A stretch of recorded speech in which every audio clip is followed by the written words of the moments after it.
മതങ്ങൾ നമ്മെ എന്ത് പഠിപ്പിക്കുന്നു? ഒരു മതവും നമ്മെ തിന്മ ചെയ്യുവാൻ പഠിപ്പിക്കുകയില്ല. മറിച്ച് എല്ലാ മതങ്ങളും നമ്മെ നന്മ ചെയ്യുവാനും മറ്റുള്ളവരോട് കരുണ കാണിക്കുവാനും ജീവജാലങ്ങളോട് കരുണയും സ്നേഹവും കാണിക്കുവാൻ മാത്രമേ നമ്മെ പഠിപ്പിക്കാറുള്ളൂ. അവരുടെ മതം എന്ത് പഠിപ്പിക്കുന്നു, ഇവരുടെ മതം എന്ത് പഠിപ്പിക്കുന്നു എന്ന് തുടങ്ങിയ അനാവശ്യമായ ചർച്ചകളിൽ ഏർപ്പെടാതെ അവരവരുടെ മതങ്ങളെക്കുറിച്ച് തന്നെ വ്യക്തമായി പഠിക്കുകയാണെങ്കിൽ നമുക്ക് യഥാർത്ഥ ഭക്തരും സ്നേഹമുള്ളവരും കരുണയുള്ളവരും മറ്റുള്ളവർക്ക് ഉപകാരപ്രദമാകുന്നവരും മരണത്തിന് ശേഷം ഓർക്കുവാൻ കഴിയുന്നവരുമായി തീരുവാൻ നമുക്ക് കഴിയും. ഒരിക്കൽ ഭഗവാൻ കൃഷ്ണനോട് അർജുനൻ ചോദിച്ചു, ഭഗവാനെ, യഥാർത്ഥ ഭക്തർ ആരാണ്? അപ്പോൾ ഭഗവാൻ കൃഷ്ണൻ മറുപടി പറഞ്ഞു, അദ്വൈഷ്ട സർവഭൂതാനാം മൈത്രേ കരുണ സർവജ. ഭൂമിയിൽ ദൈവം എന്തെല്ലാം സൃഷ്ടിച്ചിട്ടുണ്ടോ അതിനോടെല്ലാം ഇഷ്ടമില്ലായ്മ കാണിക്കാതിരിക്കുകയും അതിനോടെല്ലാം ഒരുപോലെ കരുണ കാണിക്കുകയും സ്നേഹം പ്രകടിപ്പിക്കുകയും ആദരിക്കുകയും ചെയ്യുന്ന ഒരു വ്യക്തിയാണ് യഥാർത്ഥ ഭക്തൻ. കപടവിശ്വാസം നടിച്ച് സ്വയം ഭക്തർ എന്ന് വിശേഷിപ്പിച്ചുകൊണ്ട് നടക്കുന്ന എത്രയോ ജനങ്ങളെ നമുക്കിന്ന് സമൂഹത്തിൽ കാണുവാൻ കഴിയും. അവരെ തൊട്ട് നാം സൂക്ഷിച്ചില്ലെങ്കിൽ നമുക്ക് ഗുണത്തിലേറെ ദോഷം മാത്രമേ ചെയ്യുകയുള്ളൂ. ഒരിക്കൽ ഒരു സ്റ്റേജിനെ അഭിസംബോധന ചെയ്തുകൊണ്ട് ബഹുമാനപ്പെട്ട അബ്ദുസ് സമദ് സമദാനി പറയുന്നത് ഞാൻ കേൾക്കാനിടയായി.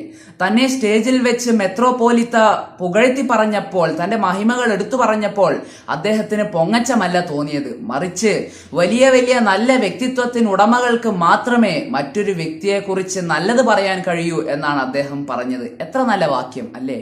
നാം ഓരോരുത്തരും ഒരു കാര്യം മനസ്സിലാക്കണം. ഒരു മതങ്ങളിലും നമുക്ക് വയലൻസ് കാണിച്ചു തരുവാൻ കഴിയുകയില്ല. എല്ലാ മതങ്ങളും കരുണയും സ്നേഹവും മാത്രമേ പ്രേരിപ്പിക്കുകയുള്ളൂ.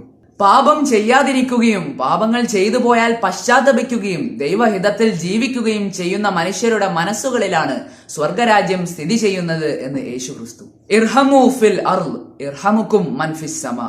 ഭൂമിയിലുള്ളവരോട് നിങ്ങൾ കരുണ കാണിക്കുവിൻ, അപ്പോൾ ആകാശത്തുള്ളവൻ നിങ്ങളോട് കരുണ കാണിക്കും എന്ന് പ്രവാചകൻ മുഹമ്മദ് സല്ലല്ലാഹു അലൈഹി വസല്ലം പറഞ്ഞിരിക്കുന്നു. നമ്മുടെ മാതാപിതാക്കൾ, കൂടപ്പിറപ്പുകൾ, ബന്ധുക്കൾ, കൂട്ടുകാർ, സുഹൃത്തുക്കൾ, അയൽവാസികൾ, അധ്യാപകർ, മറ്റു ജീവജാലങ്ങളോടുമെല്ലാം കരുണയും സ്നേഹവും കാണിച്ചില്ലെങ്കിൽ നാം ഓരോരുത്തരും യഥാർത്ഥ മനുഷ്യരായി തീരില്ല എന്ന് നാം ഓരോരുത്തരും ഓർക്കണം. മഹാഭാരതത്തിൽ യുധിഷ്ഠിരൻ പറയുന്നതായി നമുക്ക് കാണാം, ഈ ലോകത്തിലെ ഏറ്റവും വലിയ അത്ഭുതം എന്ന് പറയുന്നത് എന്താണെന്ന് നിങ്ങൾക്കറിയുമോ? ഈ ലോകത്ത് ഓരോ ദിവസവും ലക്ഷക്കണക്കിന് ആളുകൾ നമ്മുടെ ചുറ്റുപാടും മരിച്ചു വീഴുന്നത് നാം കണ്ടിട്ടും അറിഞ്ഞിട്ടും അതൊന്നും തനിക്ക് ബാധകമേ അല്ല എന്ന് ചിന്തിച്ച് ജീവിക്കുന്ന മനുഷ്യരുടെ മനോഭാവമാണ് ഈ ലോകത്തിലെ ഏറ്റവും വലിയ അത്ഭുതം. നമ്മുടെ മനസ്സിൽ നിന്ന് കരുണയും സ്നേഹവും മനുഷ്യത്വവും അകന്ന് കൊലയും കളവും അക്രമണങ്ങളും വെറുപ്പും വിദ്വേഷവും വൈരാഗ്യവും പകയുമെല്ലാം വർദ്ധിച്ചു വരുന്ന ഈ കാലഘട്ടത്തിൽ നന്മയുള്ള കരുണയുള്ള മനസ്സിനുടമയായി ദൈവം നമ്മെ ഓരോരുത്തരെയും ആക്കട്ടെ എന്ന് പ്രാർത്ഥിക്കുന്നു.